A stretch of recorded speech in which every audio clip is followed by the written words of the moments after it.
یہ بات تو مشہور ہے کہ مکے میں آبادی کا آغاز سیدنا اسماعیل علیہ السلام سے ہوا۔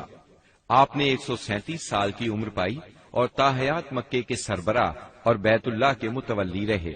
آپ کے بعد آپ کے 2 صاحبزادگان نابت پھر قیدار یا قیدار پھر نابت یکے بعد دیگرے مکے کے والی ہوئے۔ ان کے بعد ان کے نانا مزاز بن عمرو جرہمی نے اقتدار اپنے ہاتھ میں لے لیا۔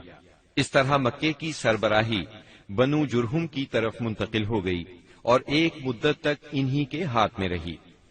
سیدنا اسماعیل علیہ السلام کا زمانہ قریباً 2000 برس قبل مسیح ہے۔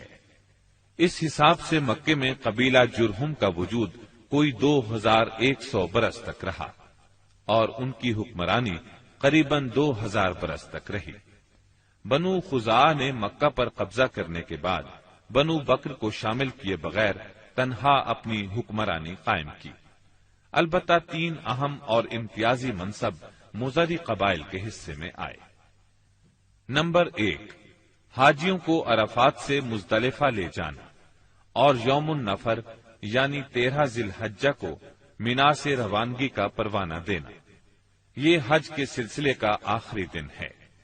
یہ اعزاز الیاس بن مضر کے خاندان بنو غوث بن مرہ کو حاصل تھا۔ یہ صوفہ کہلاتے تھے۔ نمبر 2، 10 ذی الحجہ کی صبح کو مزدلفہ سے مینا کی جانب افاضہ یعنی روانگی۔ یہ اعزاز بنو ادوان کو حاصل تھا۔ نمبر 3، حرام مہینوں کو آگے پیچھے کرنا۔ یہ اعزاز بنو کنانہ کی ایک شاخ بنو تمیم بن عدی کو حاصل تھا۔ مکہ معظمہ پر بنو خزاعہ کا اقتدار کوئی 300 برس تک قائم رہا۔ یہی زمانہ تھا جب ادنانی قبائل مکے اور حجاز سے نکل کر نجد، عراق کے اطراف اور بحرین وغیرہ میں پھیلے اور مکے کے اطراف میں قریش کی صرف چند شاخیں باقی رہیں، مگر مکے کی حکومت اور بیت اللہ کی تولیت میں ان کا کوئی حصہ نہ تھا، یہاں تک کہ قصی بن کلاب کا دور آیا۔ قصی نے مکے کا بندوبست اس طرح کیا کہ قریش کو مکے کے اطراف سے بلا کر پورا شہر ان پر تقسیم کر دیا اور ہر خاندان کا ٹھکانہ مقرر کر دیا۔ البتہ مہینے آگے پیچھے کرنے والوں کو نیز آل صفوان، بنو ادوان اور بنو مرہ بن عوف کو ان کے مناصب پر برقرار رکھا، کیونکہ قصی سمجھتا تھا کہ یہ بھی دین ہے، اس میں رد و بدل کرنا درست نہیں۔ قصی کا ایک کارنامہ یہ بھی ہے کہ اس نے حرم کعبہ کے شمال میں دار الندوہ تعمیر کیا۔ اس کا دروازہ مسجد کی طرف تھا۔ دار الندوہ دراصل قریش کی پارلیمنٹ تھی، جہاں تمام بڑے بڑے اور اہم معاملات کے فیصلے ہوتے تھے۔ قریش پر دار الندوہ کے بڑے احسانات ہیں، کیونکہ یہ ان کے اتحاد کا ضامن تھا اور یہیں ان کے الجھے ہوئے مسائل احسن طریقے سے طے ہوتے تھے۔ قصی کو سربراہی اور عظمت کے یہ مرتبے حاصل تھے۔ نمبر 1، دار الندوہ کی صدارت، جہاں بڑے بڑے معاملات کے بارے میں مشورے ہوتے تھے اور جہاں یہ لوگ اپنی بیٹیوں کی شادیاں بھی کرتے تھے۔ نمبر 2، لوا یعنی جنگ کا پرچم قصی ہی کے ہاتھوں باندھا جاتا تھا۔ نمبر 3، حجابت یعنی خانہ کعبہ کی پاسبانی۔ اس کا مطلب یہ ہے کہ خانہ کعبہ کا دروازہ قصی ہی کھولتا تھا۔ خانہ کعبہ کی خدمت اسی کے ذمے تھی، چابی بردار بھی وہی تھا۔ نمبر 4، سقایا یعنی پانی پلانا۔ اس کی صورت کچھ یوں تھی کہ حوض میں حاجیوں کے لیے پانی بھر دیا جاتا تھا، اس میں کچھ کھجور اور کشمش ڈال کر اسے شیریں بنایا جاتا تھا۔ حجاج جب مکے آتے تو اسے پیتے تھے۔ نمبر 5، رفادہ یعنی حاجیوں کی میزبانی۔ حاجیوں کے لیے بطور ضیافت کھانا تیار کیا جاتا تھا۔ اس مقصد کے لیے قصی نے قریش پر ایک خاص رقم مقرر کر رکھی تھی۔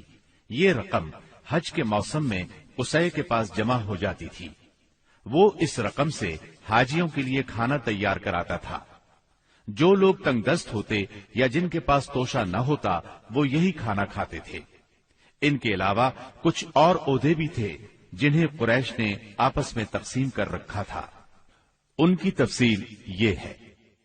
نمبر 1، ایسار یعنی فال گیری، قسمت کا حال دریافت کرنے کے لیے بتوں کے پاس جو تیر رکھے رہتے تھے ان کی تولیت، یہ منصب بنو جمح کو حاصل تھا۔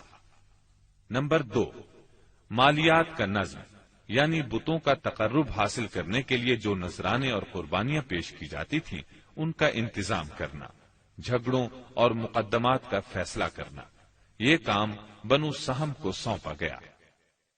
نمبر 3، شورا، یہ اعزاز بنو اسد کو حاصل تھا۔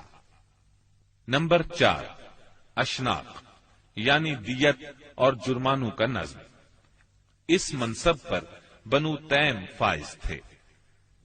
نمبر 5، عقاب یعنی قومی پرچم اٹھانا، یہ بنو امیہ کا کام تھا۔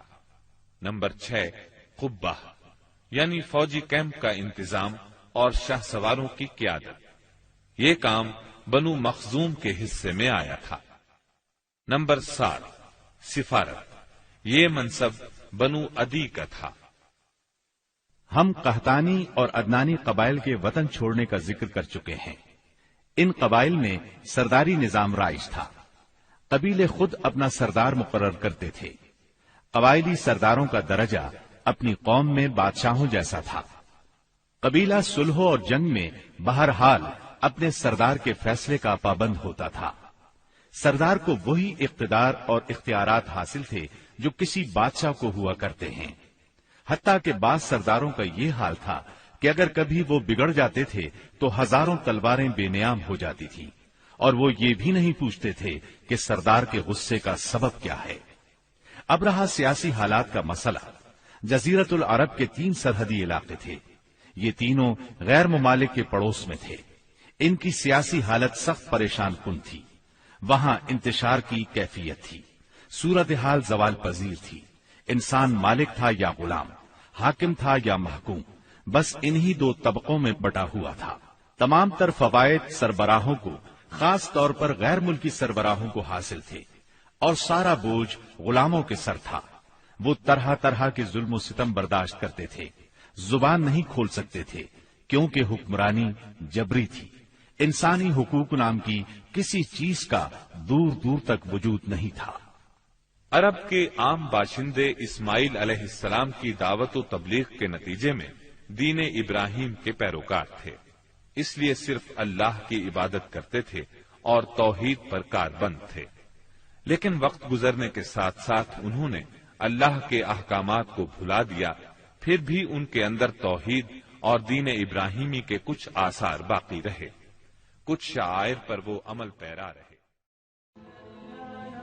Thanks for watching. Don't forget to like, comment, share and subscribe to